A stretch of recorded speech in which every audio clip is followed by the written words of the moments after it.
With the inclusion of their new cards, Kagero finally moves on from their one-trick win condition. And it turns out, it is great.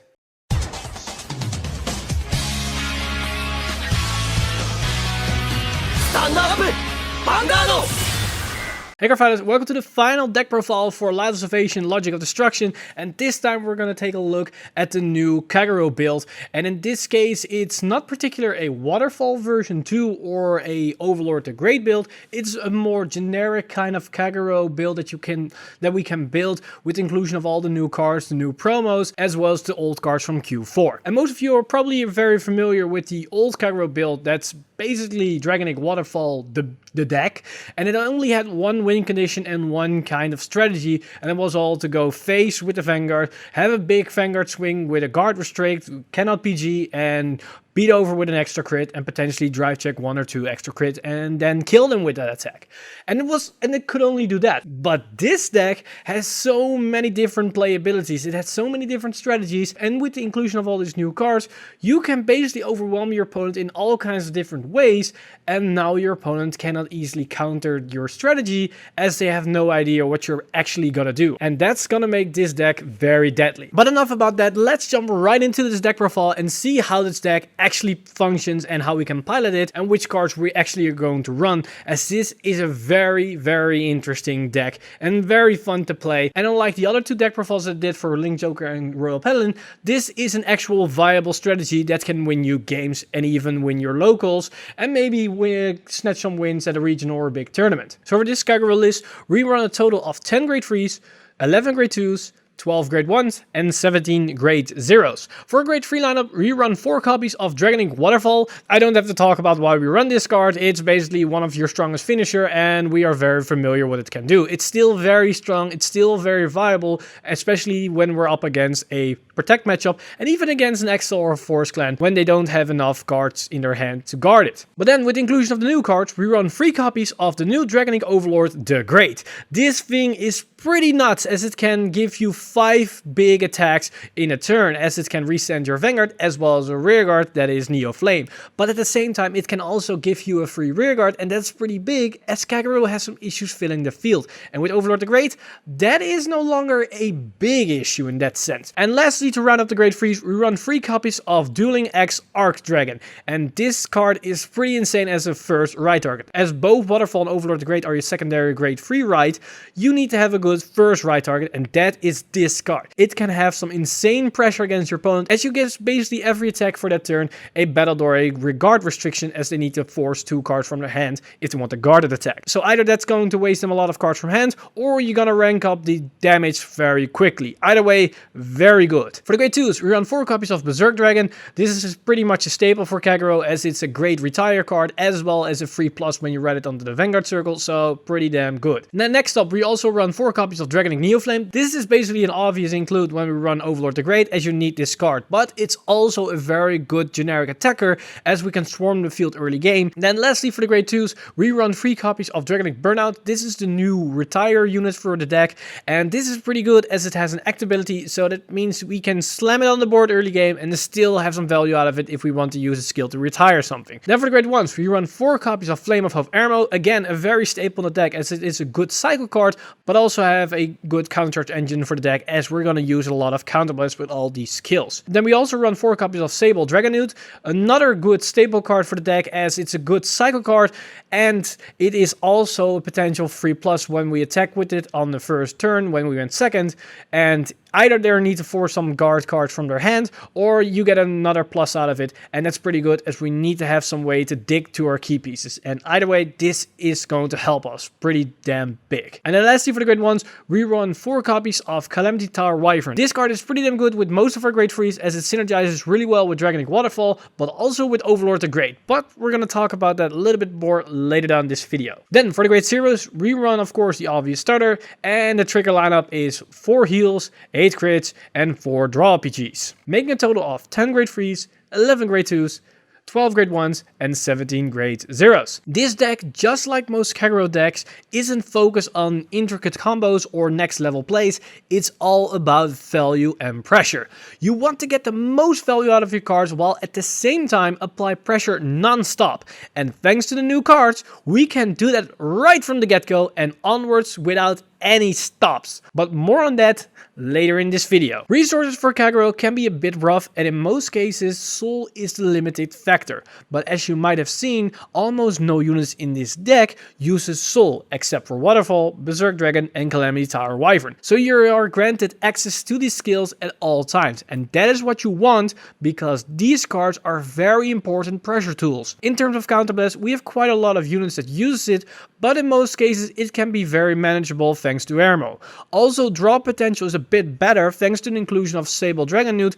Not only does it have a good hit pressure, but it also functions as a cycle card just like Airmo. This deck just wants to apply pressure right from the start, and you can do that right from turn 1. If you went second, you can use Dragon Newt to put up the hit pressure, but if you went first, you can apply insane early aggression thanks to Neo Flame's free recursion, and Burnout's retire instead of the auto on place. However, keep in mind that you want to hold these pieces back against a bind clan. In the past, Kagero's grade 3 endgame was all about rewriting your waterfalls and win through its guard restrict. However, this deck has a lot more tricks up its sleeves thanks to the inclusion of all the new cards. You now have multiple game plans. For the early game, you can either go all out from your grade 2, knowing your opponent has no way of clearing your field, or you wait till next turn when you ride into Dueling X Arc Dragon and attack your opponent with 3 attacks, which they need to waste a lot of cards if they want to guard your attacks. Then for the following turns, you can go for the usual route by rewriting waterfalls and putting all the power on the Vanguard and overwhelm them with insane unguardable attacks. This is excellent when they're at 4 damage or when they have access to a lot of perfect guard. But you can also go for the great route. This is a better option when they're sitting on 5 damage or lower than 4 or with a big hand size, meaning the pressure from waterfall amounts to nothing. Not only does it help with free units and extra multi-attacking, but it can accelerate the game quite fast. When your opponent is at 5 damage, then the Great can force a lot of cards from your opponent's hand, but it can also push your opponent to high damage in other scenarios because of the multi-attacks powered by force markers. And you can follow this turn with any of the other grade 3s. Determined on the scenario, each grade 3 in this deck has a specific role, but all of them share one attribute. They can kill your opponent at a moment's notice. Let's talk about 2 interesting units and what their impact is in piloting this deck. First off, Neoflame. Thanks to the Great, we can recycle Neoflame, which makes this card ideal for early aggression. You can just call it to the field and start bashing your opponent with it. At the same time, your opponent will be reluctant in attacking it because they know it will come back for free as soon as you ride the Great. So keep that in mind, you can get some great value from this mostly vanilla card. The second card I want to talk about is Calamity Tower Wyvern. This card can do some insane legwork in the late game. It can power up your Vanguard with 15k for each copy. So a first waterfall can jump from 43k to 58k without a booster. But it can also increase the power of the Great from 18k to 33k without a booster and force markers. So no matter the Vanguard, this card can give you games when in reality they could have survived a turn, and this card can become even better with the introduction of the end. Now the last thing I want to talk about is force marker placement. In the past there was only one good answer for Kagero, and that was Vanguard, mainly because of waterfall. However, as we've seen with the last 2 units that we discussed, we have a lot more play options than waterfall. Also with the Great that resends a rearguard Neoflame and Calamity Tower Wyvern that can power up the Vanguard, we can even place markers on the rearguard circle. If you place the first 2 markers on the rearguard, you can have a great turn where you attack twice with a 30k Neoflame and twice with a 33k the Great if you use Calamity Tower Wyvern. And then you also have some other unit in the other column, and that's without any triggers in the free drive checks. You can also go for a more safer route by placing the first marker underneath your Vanguard if you don't know what your follow-up grade 3 will be. Depending on your next ride, you can place the marker wherever you seem fit. This deck can be built in many different ways. You can alter the grade 3 ratios if you want to see a certain card more often than others. In the grade grade 2 spots, you're only forced to run 4 Neoflames because of the grade, but even then you can argue that maybe 3 is enough. For grade 1s, I think Airmo and Sable Dragonute are almost an auto-include in most decks because you need to find your key pieces. But you can try to experiment with maybe a 3-3 or a 4-2 ratio. However, Calamity Tower Wyvern is a pure optional card. I like it for the aforementioned reasons, but if you want to play something else, then you can try some other control or power boost options. And then for the triggers, you can do maybe more draws if you like to have a little bit more draws, so you can maybe run 6 crits and 6 draws. But that's all up to you. Kagero was always a one-trick pony ever since the beginning of the reboot, but now it's so much more than that. It can apply pressure like there is no tomorrow, and with so many different options, makes it hard for your opponent to counterplay your direct strategy. With this deck, you can dictate the pace of the game as long as you keep track of your opponent. And with that, we conclude this new deck profile for Kagero. And as you've seen, this is a big difference from what we're used for the old Kagero build with Waterfall, where it's a very one-dimensional strategy.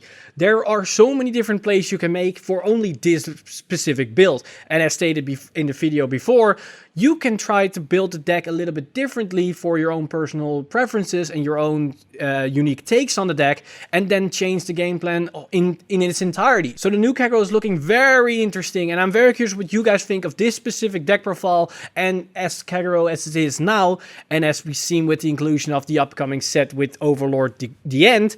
It is looking very interesting, and with the inclusion even of Force 2, this might look very threatening and very scary for most players, as multi-attacking with crits, multi-attacking Vanguards with crits is always very threatening. So let me know all your thoughts in the comments down below, as I'm very curious what your take is on the new build for Kagero. As always, I want to thank my supporters over at Patreon for making this video possible. If you too want to support the channel, then head over to patreon.com/VanguardInsider and become a Patreon today.